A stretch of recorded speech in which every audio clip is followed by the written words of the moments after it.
La transcription de propos vibratoires. Donc, j'ai choisi d'aborder ce sujet maintenant, étant donné qu'il y a des gens qui, sur Internet, vont faire la transcription de propos qui ont été tenus à l'oral, donc à partir d'enregistrements audio, et ils vont transcrire ces propos-là à l'écrit. Donc, ça peut être intéressant de prendre quelques instants pour faire l'étude des implications énergétiques se rapportant à cette activité. Dans le sens que si on parle de propos vibratoires ici, donc des propos qui sont le résultat de la canalisation de l'esprit, donc c'est des propos qui sont chargés d'une énergie particulière à la différence de l'énergie astrale. Et c'est sûr que si par exemple une personne qui commence à s'intérioriser fait de la transcription de propos à caractère vibratoire, ça peut être intéressant pour elle parce que ça va la mettre en contact avec l'esprit. Ça peut faire écho à une réalité qu'elle porte en elle. Puis aussi d'être imprégné de la vibration d'une personne qui canalise, ça peut avoir un effet dynamisant par rapport à elle. Ça peut l'amener dans l'immersion dans une vibration. Ça peut avoir un effet de loupe, dans le sens que, avec une loupe, par exemple, on va regarder quelque chose et ça l'amplifie. Donc, si par exemple, on écoute un enregistrement audio et on va transcrire les propos, ça va amplifier, dans certains cas, la perception vibratoire qu'on peut capter des propos à travers un phénomène d'appropriation des propos à travers le texte et d'intégration en profondeur de ceux-ci en les transcrivant. Donc, on prend le temps de décortiquer qu'est-ce qui a été dit. C'est comme si la vibration qui a été prononcée pendant quelques instants, donc si on le transcrit, c'est plus long. Donc, il y a comme un phénomène qui s'installe de décantation des propos pour en faire une intégration au fur et à mesure qu'on effectue la transcription. Donc, autrement dit, ça peut favoriser une intégration à son rythme de certains propos vibratoires qui, dans le feu de l'instant, n'ont pas été totalement absorbés d'une manière instantanée. Dans le sens que si, par exemple, la personne qui canalise l'esprit parle quand même assez rapidement, il est possible que la personne qui écoute l'enregistrement ne capte pas d'une manière instantanée chacun des propos de ce qui est dit. Alors que quelqu'un qui prend son temps pour les transcrire d'une manière méticuleuse, ça favorise l'approfondissement, une plus grande compréhension, une plus grande clarté dans la captation de la vibration de qu'est-ce qui est dit, parce que la personne prend le temps de s'y arrêter puis de l'intégrer à son rythme. Donc, ça favorise une intégration personnelle qui peut être plus approfondie, mais aussi la transcription peut générer un phénomène de dynamisation interne. Donc, quelqu'un qui, par exemple, commence à vivre un processus de conscientisation qui altère sa psyché, de percevoir quelqu'un qui vit cela et qui parle, ça peut favoriser et amplifier ce qu'elle capte intérieurement à travers la mise en contact avec un enregistrement audio de quelqu'un qui capte des choses aussi. Donc, ce que la personne dit à l'oral peut faire écho à ce qu'elle porte en elle.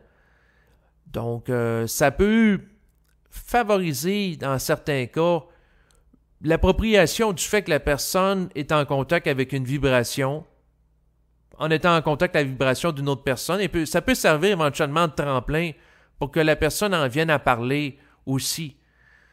Parce que le travail de la vibration, dans un premier temps, ça peut être un travail d'intégration plutôt passive. La personne reçoit, par exemple, la vibration qui est prononcée à voix haute par une autre personne.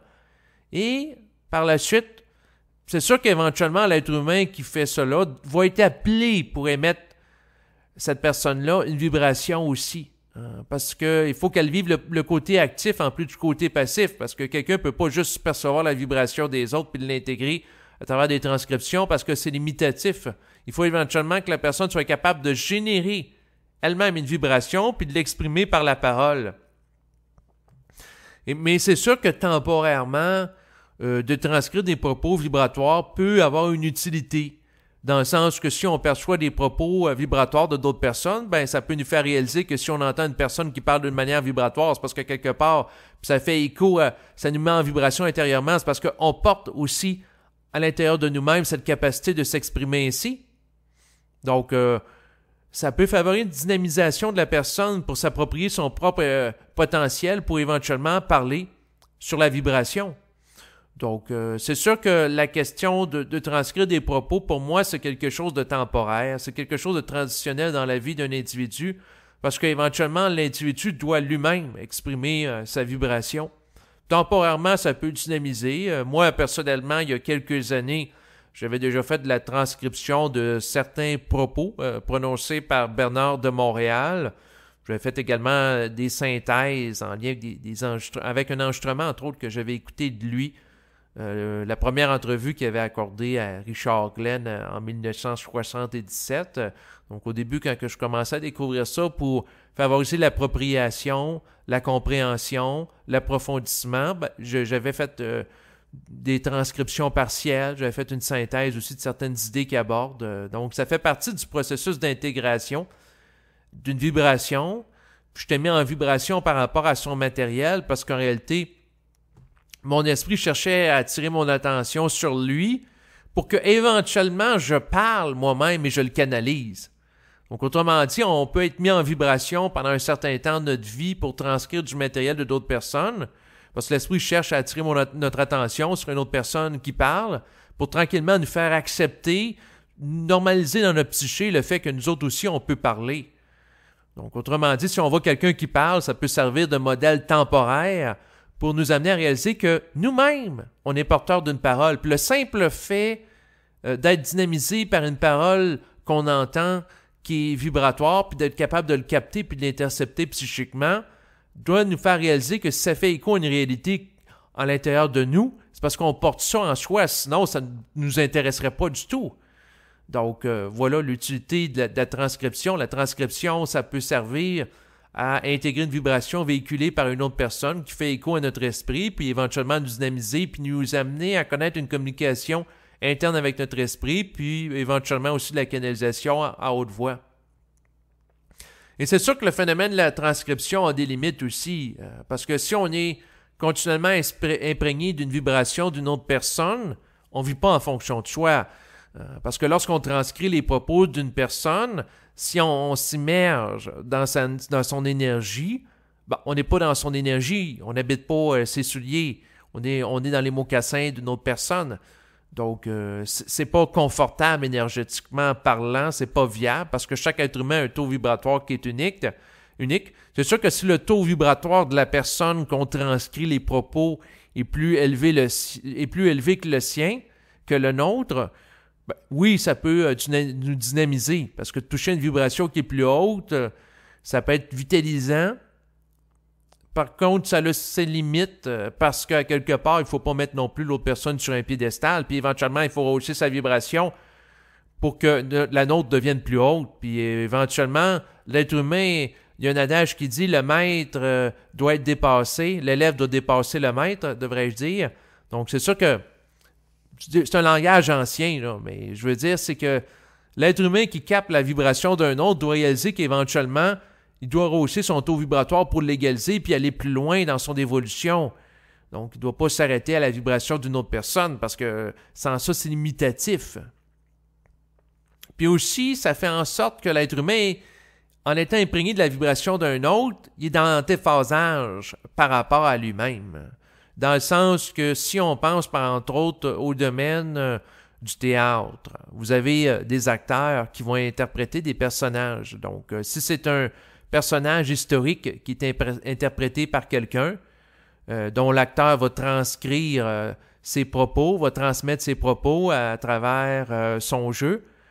Donc, c'est un petit peu la même chose pour la transcription. Si on interprète un personnage historique, ça se peut que ça soit dynamisant à une certaine époque, mais éventuellement, si le personnage était au Moyen Âge, puis là, on est rendu à une époque beaucoup plus moderne, dans une société avec un taux vibratoire plus élevé, c'est moins vibrant que ça pouvait l'être au Moyen Âge, les idées qu'il peut générer.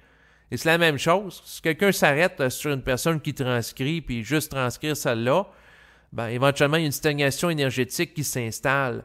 Donc, parce que la personne s'associe à un autre. C'est sûr que si la personne est décédée, puis la personne qui était l'auteur d'enregistrement ne génère plus de nouveau matériel à la surface du globe, puis c'est juste de transcrire ses anciennes mémoires, ben éventuellement une stagnation énergétique parce que la personne qui génère les propos faisant l'objet de la transcription ne peut plus en générer d'autres qui est adapté à l'ère du temps.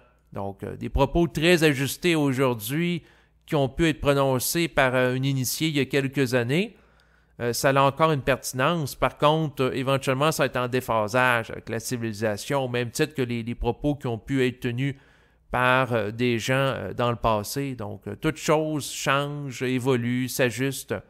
Puis il y a des nouvelles personnes aussi qui vont venir dans l'avenir pour générer des propos nouveaux qui vont être davantage en phase avec la société pour permettre toujours à l'humanité d'aller plus loin dans son intégration, sa compréhension. Mais pour ce qui est des acteurs, parce que le transcripteur se met en position quelque part, un peu comme un acteur, d'être imprégné de la vibration de celui qui a généré les propos.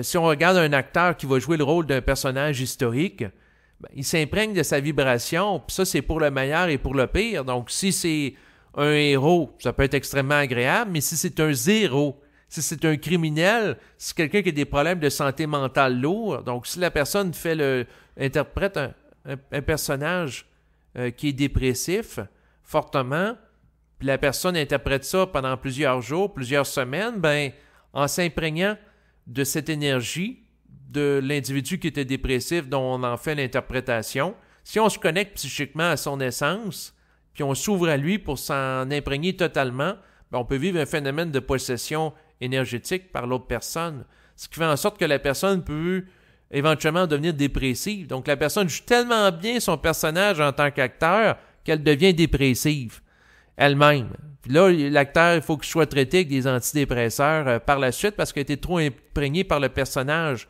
Si l'acteur est très ouvert au personnage, qu'est-ce qui arrive? C'est qu'une entité astrale à la vibration du personnage va la pénétrer puis elle va être habitée par ça. Par contre, le contraire est possible aussi. C'est-à-dire que si la personne est imprégnée d'une personne qui génère une vibration supramentale et cette personne est un initié, éventuellement la personne est imprégnée par la vibration de l'initié.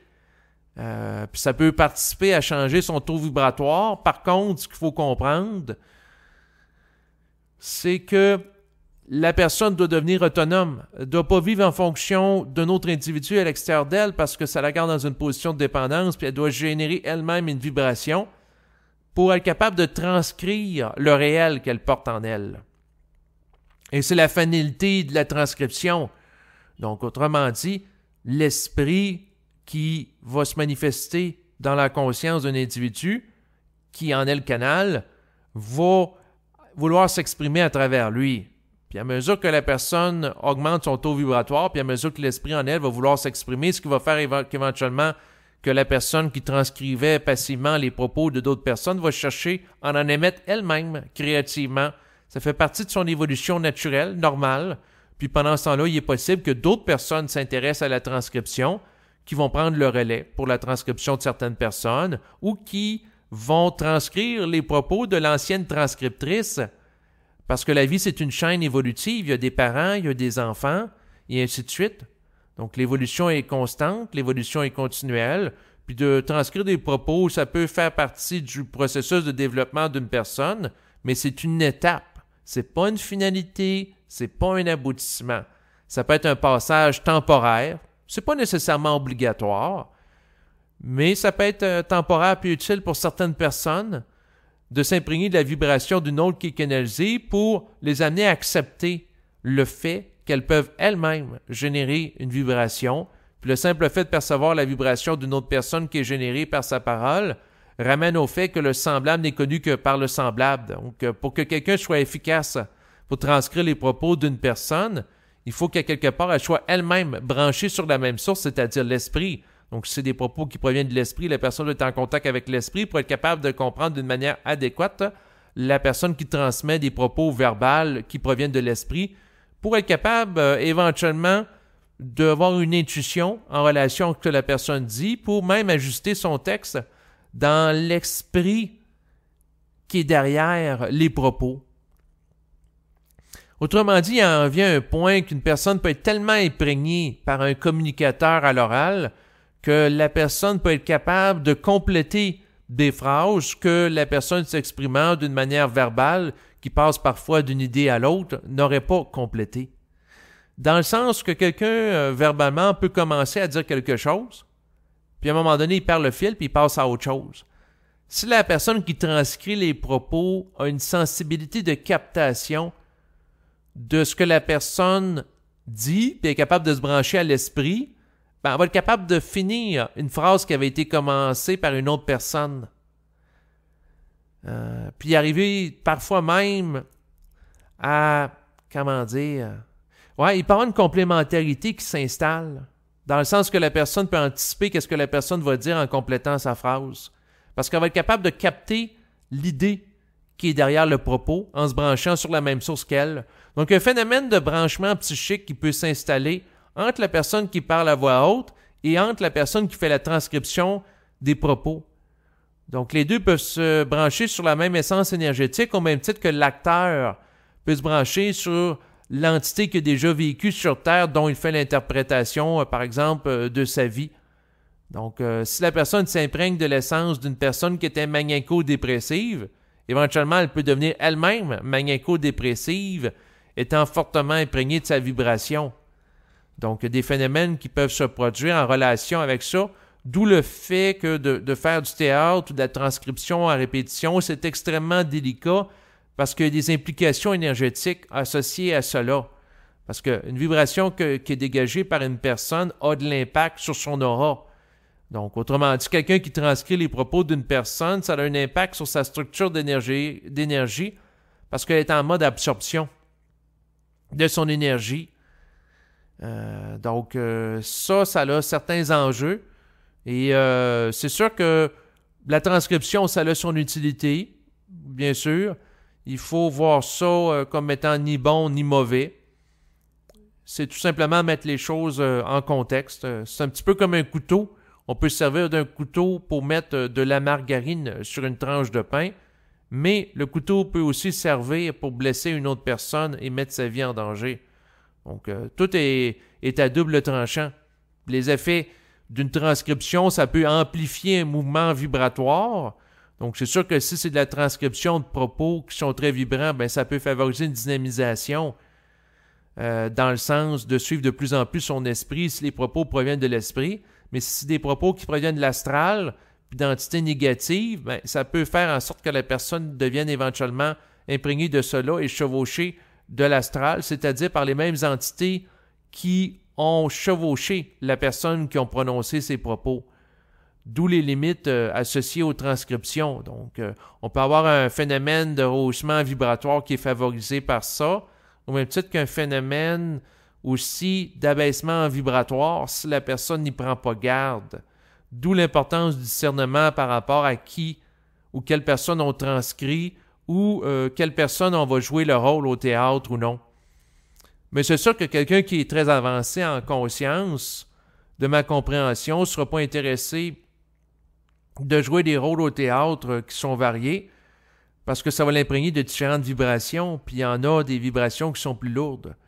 Quelqu'un qui est très sensible ne sera pas intéressé à s'imprégner d'une vibration qui est très lourde parce qu'il va chercher à respecter sa sensibilité et puis il va en souffrir très rapidement de cela, étant donné sa grande sensibilité, sa grande perception de l'état énergétique qui est bas et qui est nuisible. Donc, plus qu'on perçoit avec clarté quelque chose qui est mauvais, qui est nuisible, qui abaisse, qui alourdit, puis moi, on est intéressé à être imprégné par ça, d'où le fait que quelqu'un qui évolue en conscience devient de plus en plus sélectif par rapport aux personnages qu'il va interpréter ou par rapport au texte dont il va faire la transcription ou même la traduction. Donc, la sélectivité de discernement s'installe à mesure que la vibration se rehausse et qui permet de voir les failles de la vibration de certaines personnes, leur astralité et ainsi de suite. Donc, c'est ce qui va terminer cet enregistrement qui portait sur la transcription de nature vibratoire qui peut être faite, bien entendu, et qui peut avoir son utilité.